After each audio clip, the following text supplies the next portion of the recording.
Hello, I'm Anthony Mendoza, and I'll be discussing my teaching philosophies and basically introduce myself as a teacher. There are a few theories that I think are very important and teachers should always take in consideration. One of them would be Howard Gardner's multiple intelligence theory, and this basically sums up that it's 8 different kinds of intelligences that students have that will vary all the way from word and logical type of intelligence all the way to nature and kinesthetic. So basically, it's about students and the way that they learn. Another one of these theories would be the deficit theory. This basically summed up means that the teacher's expectation for students has a higher impact than the students' in general abilities, academic abilities. So there's been many studies where a teacher will treat a certain class like they want them to, like with high expectations, and they end up doing a lot better than another class who has better levels of academic achievability and end up doing worse because of low expectations.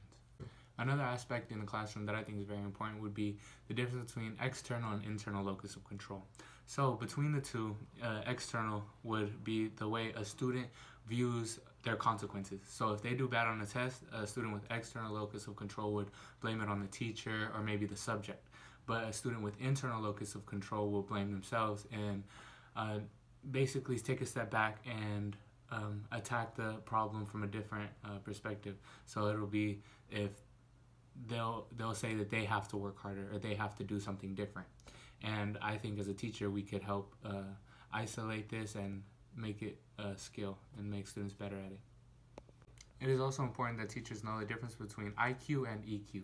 IQ being the natural form of testing students and their intelligence would be the intelligence quotient, and EQ would be, it's a newer subject where teachers are starting to take into account emotional quotient. So that's basically understanding emotions and understanding how society works. A lot of times studies show that the kids with higher emotional quotients will often do better in life. It is also important for a teacher to understand what kind of school they want to go to. So the difference between a magnet school or public school, private school. And personally, I would like to work with public school children, preferably in an inner city type of urban environment. My personal philosophy in school is I went to a school in this urban setting, and as a student, I noticed there's a lot of things that teachers could do different to, number one, relate to the students a little bit better, and to handle behavior issues with certain students. And seeing this from my perspective, I think that there's a lot of different methods that I could use to relate to these students a little bit better. As a teacher, it's also important to understand the history where education comes from. In the colonial era, schools were more based on a private school setting. Only the rich were allowed to go to school, learn to read and write, and especially only for men. Nowadays, it's a little bit more equal, where social demographics, economic demographics get to go to school. So schools are becoming much more culturally mixed, as well as more technology based. As a teacher, I think I'm ready to handle these changes. As a teacher, it's important to understand the difference between invisible and visible curriculum. Visible curriculum has more to do with subject matter and work that has to do with in the textbook and standardized testing.